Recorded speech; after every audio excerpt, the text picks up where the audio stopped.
ബ്രേക്ക്ഫാസ്റ്റിനോ ഡിന്നറിനോ അല്ലെങ്കിൽ വൈകുന്നേരമോ അങ്ങനെ ഏത് നേരത്തും നമുക്ക് പെട്ടെന്ന് ഒരു 2 മിനിറ്റിലൊക്കെ ഉണ്ടാക്കിയെടുക്കാൻ പറ്റിയിട്ടുള്ള നല്ലൊരു വിഭവമാണ് കേട്ടോ ഇന്നത്തെ നമ്മുടെ റെസിപ്പി.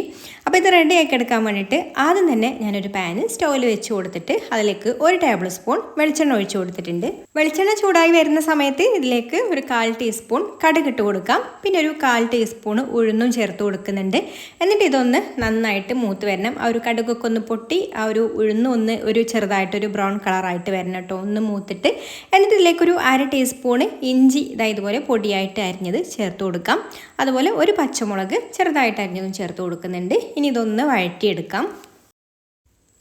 എന്നിട്ടിലേക്ക് ഒരു സവാള ഇതുപോലെ ചെറുതായിട്ട് തന്നെ അരിഞ്ഞെടുക്കണം കേട്ടോ. അതും കൂടെ ചേർത്ത് കൊടുക്കാം. പിന്നെ ഒരു തണ്ട് കറിവേപ്പിലയും ചേർത്ത് കൊടുക്കുന്നുണ്ട്. പാകത്തിനുള്ള ഉപ്പും ഈ ഒരു സമയത്ത് തന്നെ ചേർത്ത് കൊടുക്കാം. ഉപ്പ് അല്പം മാത്രം ചേർത്ത് കൊടുത്താൽ മതി കേട്ടോ. ഉപ്പ് കൂടി പോകരുത്. അതും കൂടെ ചേർത്ത് കൊടുത്തിട്ട് ഇതൊന്ന് നന്നായിട്ട് വഴറ്റിയെടുക്കണം. ഉള്ളിയുടെ ആ ഒരു പച്ച കടിയൊക്കെ ഒന്ന് പോയി നന്നായിട്ടൊന്ന് വഴന്ന് വരണം കേട്ടോ. ഇതുപോലെ ഒന്ന് വാടിക്കഴിഞ്ഞാൽ ഇതിലേക്കൊരു 1/4 കപ്പ് വെള്ളം ഒഴിച്ചു കൊടുക്കാം. വെള്ളം ഒഴിച്ചു കൊടുത്തിട്ട് ആ ഒരു വെള്ളം ഒന്ന് തിളച്ച് വരുന്നതിന് ശേഷം ഇതിലേക്ക് 1 കപ്പ് അവിലാണ് ചേർത്ത് കൊടുക്കുന്നത്.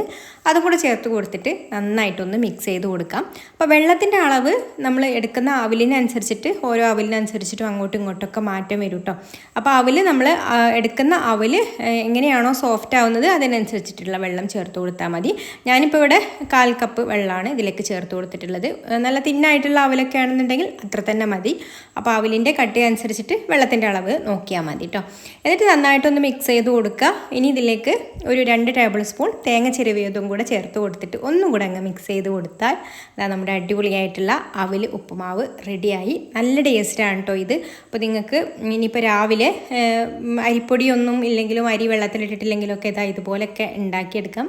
അതുപോലെ നീ മധുരമൊക്കെ സാധാരണ നമ്മൾ അവലിൽ ശർക്കരയും തേങ്ങയൊക്കെ ഇട്ടിട്ടല്ലേ കഴിക്കുക. അപ്പോൾ അങ്ങനെ മധുരമൊക്കെ കഴിക്കാത്തവരുണ്ടെങ്കിലും ഇതുപോലെ ഒന്ന് തയ്യാറാക്കി കൊടുത്തു നോക്കൂ. എല്ലാവർക്കും ഇഷ്ടമാവും. അപ്പോൾ ഇഷ്ടമായിട്ടുണ്ടെങ്കിൽ ലൈക്ക് ചെയ്യാനും ഷെയർ ചെയ്യാനും ചാനലൊന്ന് സബ്സ്ക്രൈബ് ചെയ്യാനും ഫേസ്ബുക്കിലാണ് കാണുന്നതെന്നുണ്ടെങ്കിൽ പേജ് ഒന്ന് ഫോളോ ചെയ്ത് സപ്പോർട്ട് ചെയ്യാനും കൂടി മറക്കല്ലേ. അപ്പം ഇനി മറ്റൊരു നല്ല റെസിപ്പിയുമായിട്ട് അടുത്ത വീഡിയോയിൽ കാണാം. Thanks for watching.